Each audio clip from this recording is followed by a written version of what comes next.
Assalamualaikum warahmatullahi wabarakatuh. Apa kabar teman-teman level 5? Semoga kabar teman-teman alhamdulillah luar biasa. Allahu Akbar. Bertemu kembali bersama Bu Rani di pelajaran Matematika Asyik. Yuk kita membaca doa sebelum belajar terlebih dahulu. Bismillahirrahmanirrahim. Allahumma inni as'aluka ilman nafi'a wa rizqan thayyiba wa amalan mutaqabbala.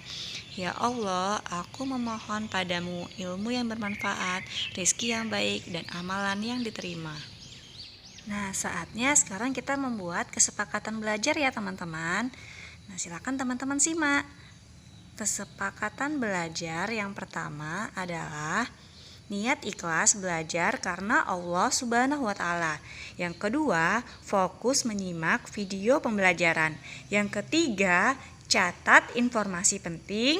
Dan yang keempat, berlatih dengan maksimal dan teliti mengerjakan tantangan. Dan yang kelima, tidak mengakses video yang lainnya.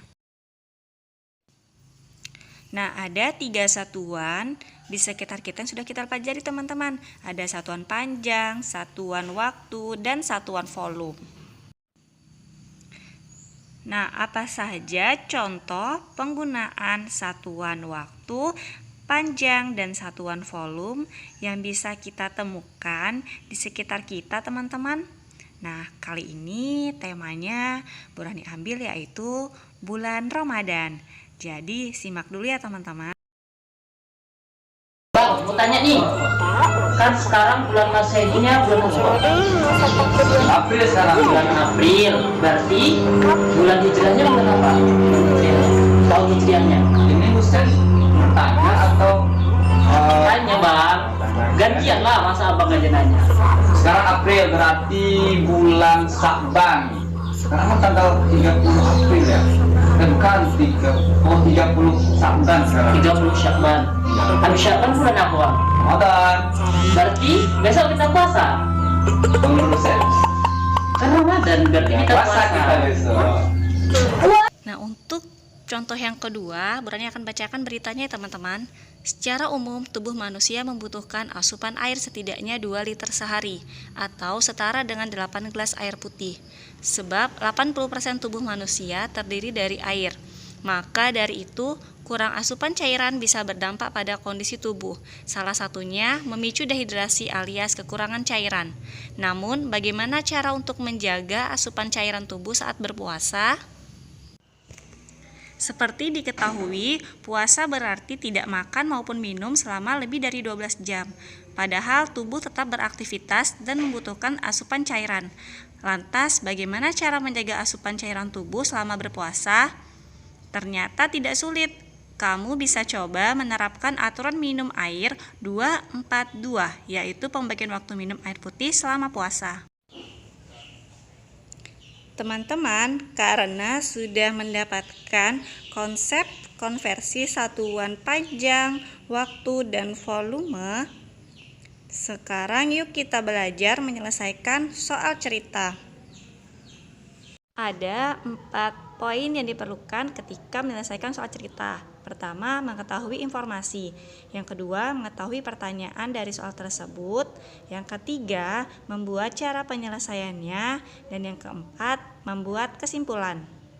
Untuk contoh soal yang pertama, waktu berbuka puasa bisa berbeda meskipun ada di satu negara atau bahkan satu kota.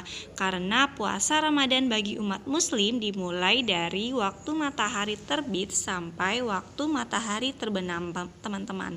Berikut ini tabel yang menyajikan informasi jadwal sholat yang bisa teman-teman gunakan untuk mengetahui jadwal berbuka puasa di kota Tanjung Pinang dan Jakarta.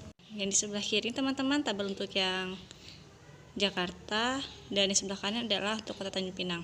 Dari kedua tabel di atas, tentukanlah selisih waktu berbuka puasa untuk wilayah kota Tanjung Pinang dan kota Jakarta.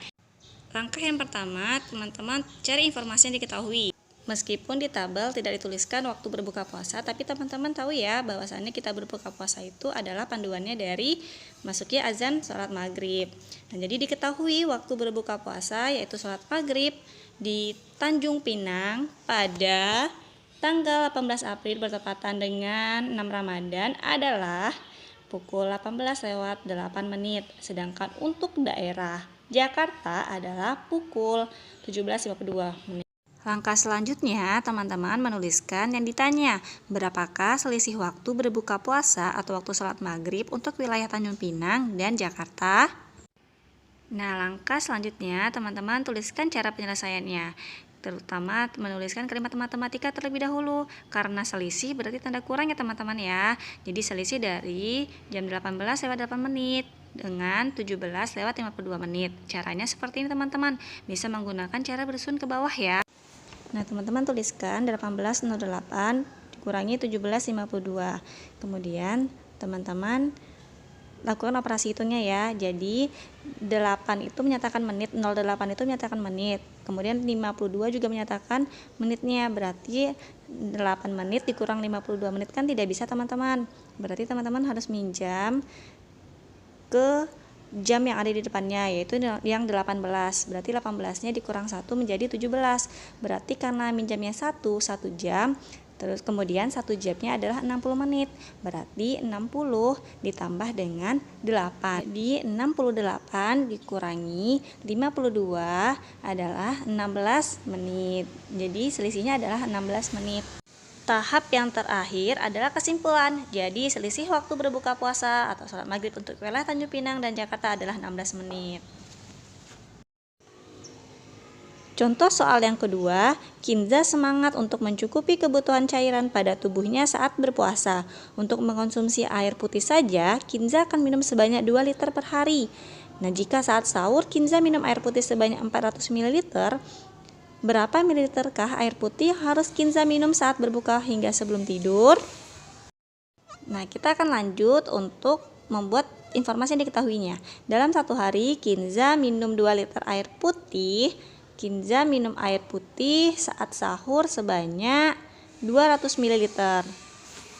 Nah, untuk informasi yang ditanya, berapa mililiterkah air putih yang harus Kinza minum saat berbuka hingga sebelum tidur? Nah, cara penyelesaiannya adalah kalimat matematikanya teman-teman tuliskan ya. 2 liter dikurangi 400 ml sama dengan berapa mililiter ya? Kemudian teman-teman tuliskan 2 liter itu adalah 2 kali 1000 ml. Hasilnya adalah 2000. Kemudian karena 400 ml sudah sama dengan mililiter, teman-teman langsung tuliskan saja ya. Berarti 2 liter dikurangi 400 ml adalah 2000 ml dikurangi 400 ml. Hasilnya adalah 1600 ml. Kesimpulannya adalah jadi air putih yang harus Kinza minum saat berbuka hingga sebelum tidur adalah 1600 ml. Barakallah teman-teman. Contoh soal yang ketiga, alamat rumah Pak Ripani berada di Jalan Merpati. Sesuai dengan panduan ibadah bulan Ramadan, pada tahun ini sholat tarawih boleh dilaksanakan di masjid, namun tetap memperhatikan protokol kesehatan.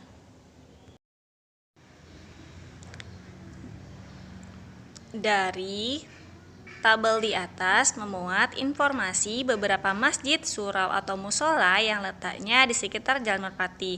Sumbernya dari Google Map ya teman-teman. Nah, teman-teman bantulah Pak Ripani untuk menentukan masjid atau surau atau musola yang jaraknya paling dekat dari rumahnya. Nah, kemudian teman-teman tuliskan informasi yang diketahuinya.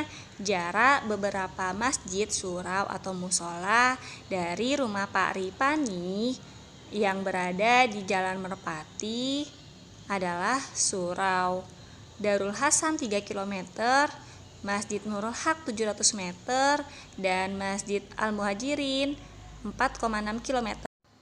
Kemudian teman-teman tuliskan informasi yang ditanya.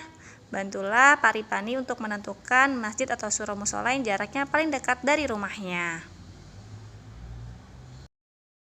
Nah, kita masuk pada cara penyelesaian. Teman-teman bisa mengubahnya ke meter atau ke satuan kilometer ya. Namun untuk contoh soal kali ini Bu Rani akan mengubahnya ke satuan meter. Nah, teman-teman tadi ingat masing-masing masjid atau surau jaraknya berapa? Ya, untuk surau Darul Hasan ada 3 km. 3 dikali 1000 meter menjadi 3000 meter. Kemudian yang kedua adalah Masjid Nurul Haq ya, berukuran 700 meter. Karena sudah satuannya meter, berarti tetap tuliskan saja ya teman-teman ya, 700 meter. Dan yang terakhir adalah Masjid Al-Muhajirin yang jaraknya adalah 4,6 km. Berarti 4,6 dikali 1000 meter sama dengan 4600 meter.